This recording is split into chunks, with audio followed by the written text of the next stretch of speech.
हमारे पड़ोसी मुल्क भारत के वजीर आज़म नरेंद्र मोदी ने जो अपना एक और मरतबा फिर से जो मकरू चेहरा दिखाया है, जो घटिया चीप अखलाकियात से घिरा हुआ चेहरा दिखाया है G20 इजलास के बाद, तो उसके बाद यकीन जानिए आप हैरान हो जाएंगे कि कोई इंसान इतना भी अखलाकियात से गिर सकता है, कोई इतना भी जाहिल हो सकता है, कोई इतना भी उल्लू हो सकता है जितना इसने अपने आप को साबित किया है। और सीन ये हुआ है कि अब नरेंद्र मोदी ने जो बांग्लादेश की सबसे अहम तरीन शख्सियत हैं, यानी कि बांग्लादेश को अपने साथ मिलाकर हसीना वाजिद को मिलाकर एक फिल्म बनाई है। उसका नाम इन्होंने रखा है मुजीब। और उस फिल्म का मकसद ये है कि जी पाकिस्तान के क़याम के बाद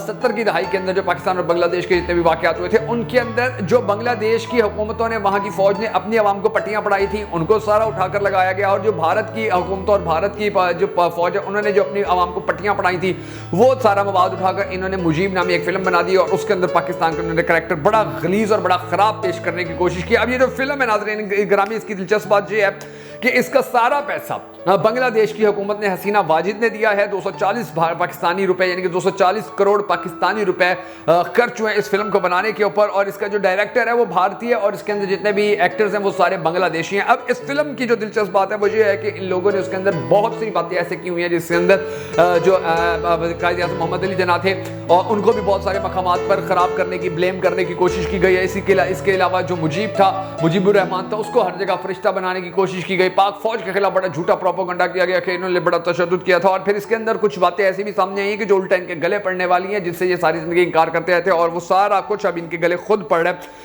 अब एक तो सिचुएशन ये हुई है और दूसरी तरफ जो सिचुएशन हुई है कि भारतीय फौज ने अपने फौजियों को, 3 फौजियों को मार के और इल्जाम लगा दिया पाकिस्तान के ऊपर। और राजनाथ ने अब कहना शुरू कर दिया कि पाकिस्तान के ऊपर हम किसी वक्त चढ़ाई कर देंगे, तो किसी वक्त भी हम वहां पर हमला कर देंगे। तो इसके हवाले से भी जो डिटेल सामने आई है वो भी बड़ी अहम है। तो आज की इस वीडियो के अंदर मैं आपको ये मोदी की जो इंतहाई घटिया और चीप किस्म की पॉलिसियां हैं, इनके बारे में तफसीलात बताने जा रहा हूं कि किस किस्म की फिल्म बनाई गई है और अब ये इन्होंने अपने जो 3 फौजी मारे उसके बाद पाकिस्तान के साथ ये क्या कुछ करने जा रहे हैं। मगर उससे पहले हम सबको अल्लाह तबारक व तआला के हुजूर गिड़गिड़ाकर ये दुआ करनी है कि हमारे पाक परवरदिगार हमारे मुल्क के हालात के ऊपर रहम फरमा, हमारे मुल्क के हालात को बेहतर करो और पाकिस्तान का अगला वज़ीर आज़म उस शख्स को बना के जिससे जो पाकिस्तानी कौम बड़ी ज़्यादा मोहब्बत करती है और वो भी पाकिस्तानी कौम से बड़ी ज़्यादा मोहब्बत करता है। अगर आप भी हम सबके साथ मिलकर इस दुआ में शामिल होना चाहें तो कमेंट सेक्शन में आमीन ज़रूर लिख दीजिएगा। मैं हूं शकील हैदर और आप देख रहे हैं आपका मोस्ट फेवरेट चैनल बगा फैक्ट्स। नाज़रीन ग्रामी, ये जो पहली खबर मैंने आपको बताई है कि भारत ने G20 के बाद बांग्लादेश के साथ मिलकर पाकिस्तान के खिलाफ एक बहुत बड़ी फिल्म बनाई है और उसका नाम इन्होंने मुजीब रखा है। तो उस फिल्म के अंदर जो इन्होंने सबसे पहले, यानी कि कुछ मैं आपको सीन बता देता हूँ जिसके बाद आपको पता चल जाएगा कि किस माइंडसेट के तहत ये फिल्म बनाई गई है। उसके अंदर कायद आज़म मोहम्मद अली जना अलैहिर्रहमा का एक सीन है और उस सीन के अंदर वो कहते हैं जी हमारी जो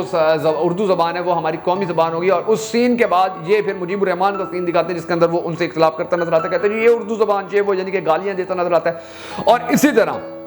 एक और सीन इसके अंदर दिखाया गया और उसके अंदर ये बताया गया कि ये देखिए जी पाकिस्तानी फौज है, ये बंगालियों को गोलियां मार रही थी और उनको तशद्दुद का निशाना बना रही थी और उनके ऊपर जुल्म सितम कर रही थी। और फिर उसी दौरान एक और सीन दिखाया गया जिसके अंदर मुजीब को इन्होंने हीरो बना के पेश किया कि जी मुजीब बड़ा अच्छा बंदा था, बड़ा नेक बंदा था, बड़ा फरिश्ता बंदा था। और उसके खिलाफ जो याया खान है उसने बड़ी साजिश की, यानी कि याया खान का भी अंदर करैक्टर लेके आए। फिर पाकिस्तान पीपल्स पार्टी के जो सबसे पहले सदर थे, यानी कि सबसे पहले जो मरकजी रहनुमा थे जुल्फ़िकार अली भुट्टो, फिर उसका भी एक सीन, अब उनका सीन देखें कैसा नेगेटिव माइंडसेट बनाने की कोशिश की है। जितना ये मोदी खुद नेगेटिव इंसान है उतना ही इसने इस फिल्म के अंदर नेगेटिव जो सीन है वो बनाने की कोशिश की कि जो भुट्टो साहब थे उनके हाथ के अंदर तलवार पकड़ाई हुई और वो भुट्टो साहब ऐलान कर रहे हैं जी जो हमारी बात नहीं मानेगा हम उनको नहीं छोड़ेंगे और हम 20,000 बंगालियों को मार देंगे, हम उनकी जिंदगियां छीन लेंगे जो बगावत करें। यानी कि इस तरह का, इस तरह ना तारीख में कभी कोई इस तरह पाकिस्तान की तारीख में इस तरह की कोई बात सामने आई है, ना कभी किसी राइटर ने लिखी है, ना किसी किताब के अंदर ये बात आई है। तो ये भारत ने यानी कि अपने जो चीप किस्म की उनका माइंडसेट है, मेंटालिटी है, उसको शो करने के लिए मोदी ने अब ये हरकत की है। और फिर इस फिल्म के अंदर ये भी दिखाया गया कि जी जो रॉ ने मुक्ति बानी बनाई थी तो उसने फिर जिस तरह से वहाँ जाकर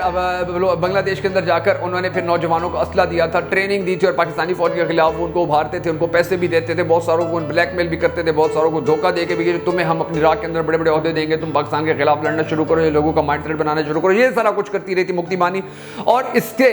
वजूद से भारत हमेशा इनकार करता आया था, मगर कुछ अर्सा पहले मोदी ने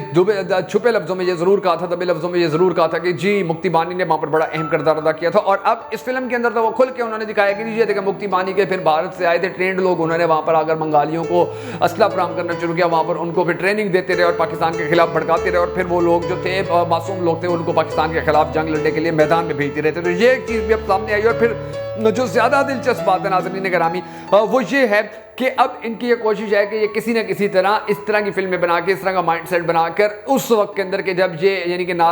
जो राजनाथ है वो कई मरतबा पाकिस्तान को ये धमकी दे चुका है कि जी अब हम पाकिस्तान के अंदर घुसेंगे, अब गिलगित बल्तिस्तान के अंदर घुसेंगे, तो उस टाइम के अंदर की जब ये धमकियां तेज हुई है, ये वीडियो इन्होंने रिलीज की है। और इस वीडियो के साथ साथ फिर अभी इन्होंने एक और खबर सामने आई है कि भारतीय फौज ने अपने 3 बंदे, बड़े अहम तरीन फौज के जो बंदे थे, उनको मार दिया है। और राजनाथ सिंह ने यह कह दिया कि जी हम तो पाकिस्तान के खिलाफ ऑपरेशन करेंगे, पाकिस्तान में घुसने की कोशिश करेंगे। उन्होंने ऐलान भी कर दिया है और इनके पास कोई बहाना आना चाहिए था, क्योंकि पाकिस्तान और दुनिया भर के जो बड़े बड़े माहिरीन थे वो काफी अरसे से ये कहते थे कि भारत अब कोई ना कोई बहाना, 2024 का इलेक्शन आ रहा है तो कोई ना कोई बहाना करके पाकिस्तान के अंदर आए घुसने की कोशिश करेगा, पाकिस्तान के साथ लड़ाई करने की कोशिश करेगा। और ये बहाना इन्होंने बना लिया। अब जो दिलचस्प बात है ये किस तरह से एक्सपोज हुआ इनका ये ड्रामा, इसको अब बड़ी दिलचस्प कहानी कि जो डीएसपी हुमायूं भट्ट था वो मुसलमान था, मेजर आशीष था वो हिंदू था, और कर्नल मनप्रीत सिंह था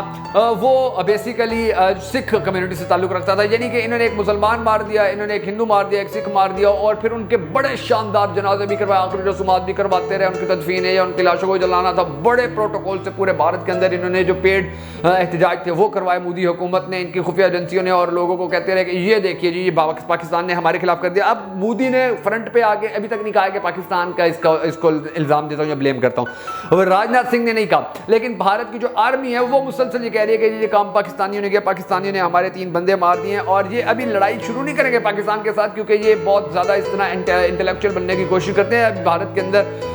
जो क्रिकेट टूर्नामेंट होने जा रहा है पूरे वर्ल्ड का, यानी कि वर्ल्ड कप वहाँ पर होने जा रहा है, तो उसके बाद इनकी कोशिश है कि वहाँ तक तो माइंड सेट बना के रखेंगे, फिर जैसे वर्ल्ड कप खत्म होगा फिर किसी और को ठोक देंगे और उसका इल्ज़ाम भी पाकिस्तान के ऊपर लगा देंगे, और फिर उसको बहाना बना करके गिलगित बल्तिस्तान के अंदर आने की कोशिश करेंगे, और उस वक्त तक इलेक्शन भी हो चुका होगा। लेकिन याद रखें कि भारतीय फौज को अभी चाइनीज़ फौज ने पिछले 1-2 साल के दौरान कम जूते मारे थे। अगर ये इधर का रुख करेंगे तो इनको इतने जूते लगेंगे कि इनकी फिर आने वाली 7 नस्लें भी तौबा करेंगी और भारतीयों को समझाती फिरेंगी कि भाई तुम पहले तो फौज में ना जाना, फौज में जाना तो पाकिस्तान की तरफ ना जाना, क्योंकि पाकिस्तान जाओगे तो जो हशर हमारा हुआ है फिर वही हशर इंशाल्लाह इनका भी होगा।